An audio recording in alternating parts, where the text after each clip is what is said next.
This week on the Metal Voice, black metal. What are we gonna do, Alan? It's gonna get crazy here today. We're gonna attempt to show on black metal, not our two groups. Two groups. We're looking at two albums that were just released in 2011. There we go. I think first Ghost. Oh my and God. then Venom. Or we could start off with Venom. Oh, Jim, it all starts with Venom. What do you mean? Let's begin with Venom. Their new album. Kronos, Klingon of heavy metal. Back in the early '80s, Venom. What did you remember? Okay, so very poor production. That's what I remember. Really bad. Really bad. Look, I've never been a huge Venom fan, okay? But I've always seen them sort of in the distance. I've always heard their songs in the distance. I've never really... That's what it sounds like. They are playing in the distance. But I do remember, when they came on the scene, what was your first impression? Not for me. Not for you, okay. I remember they were fast, they were furious, they wanted to be more black metal than any other band. Oh, they succeeded there. Oh yeah, and they were practical jokers. They were jokers. I mean, these guys, they had a serious, very, very serious. Everybody thought they were actual devil worshippers, and and they were just guys that. What was your when you first heard the first song? What was the initial reaction? What were these guys thinking? When I first saw their video, video on was it Much Music, I remember I'm kind of like what? Because back then, great album covers. Great album covers. At War with Satan. At War with Satan. Black metal. I mean, the term black metal. That's right. That's what I'm saying. From there. How can you start with Ghost? It all comes from Venom. As far as I'm concerned, that's just my opinion. I mean, I do remember seeing them on TV. They're going like Klingons, right? Yeah. And they're playing fast and furious, and people didn't know how to describe. They're just like stunned. Everybody was stunned at the time. Like, who are these guys? Yeah, well, I think that's that's one of the reasons, Jim. I don't think they had the success. Yes, a lot of bands afterwards they were like a pioneer. Yeah. But at the time, the people were like, where do we class these guys? And they just didn't fit anywhere. And the production didn't help. No. And the screaming. They were ahead of their time. I think we could say they were ahead of their time. Because a lot of that followed in the early 90s and throughout the 90s, and in Sweden especially. I mean, the basis of all that was those early Venom albums. Amongst others. I'm not going to say there was nobody else, but... I'm not trying to disrespect Venom in any way. I mean, I think there's a place for them. There's a group of people who love them, and great. I mean, I never hated them. I never loved them. They're kind of always... I would just listen to them as the years pass. I would just always listen to them. I would never buy their albums.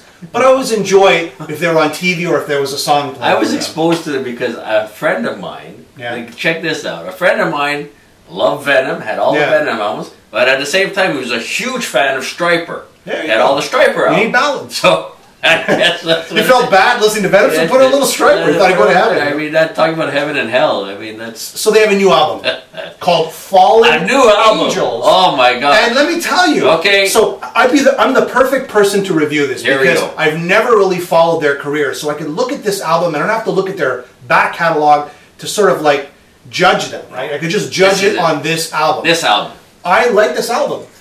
You know what? When I put it on, it's timeless. It could have been released in the 70s, 80s, 90s, in the millennium, or today.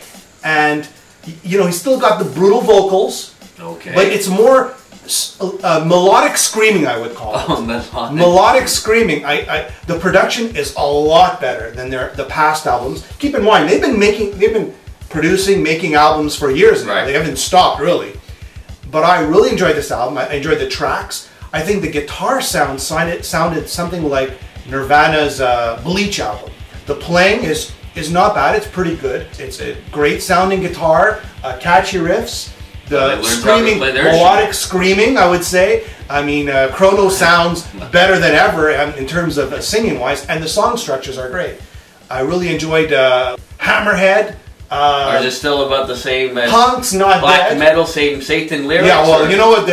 Yes and no. It's more dark elements, a lot of that satanic stuff going on still, but more of dark doom. And yes, it's Venom. It's pure Venom. I really enjoyed it. 8 out of 10 for me.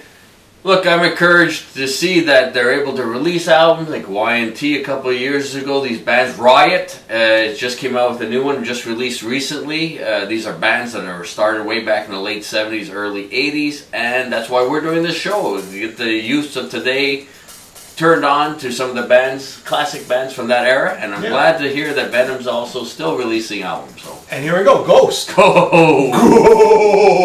I mean, what was your first? I know you heard this album. I read an article about them in Classic Rock magazine. I saw the pictures. They drive around in a hearse. They take this image very, very seriously, and it's a heavy-duty image. I mean, these guys are dressed like a bunch of archbishops with the dark death mask, painted faces, and so I didn't know what to expect. You know, you said, we're going to do a show on Ghost. Okay, do a show on Ghost. I listened to it.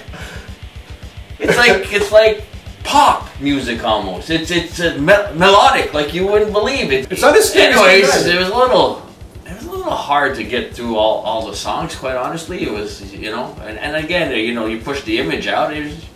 It's not like Venom. It's not like Venom. It's very poppy, melodic kind of.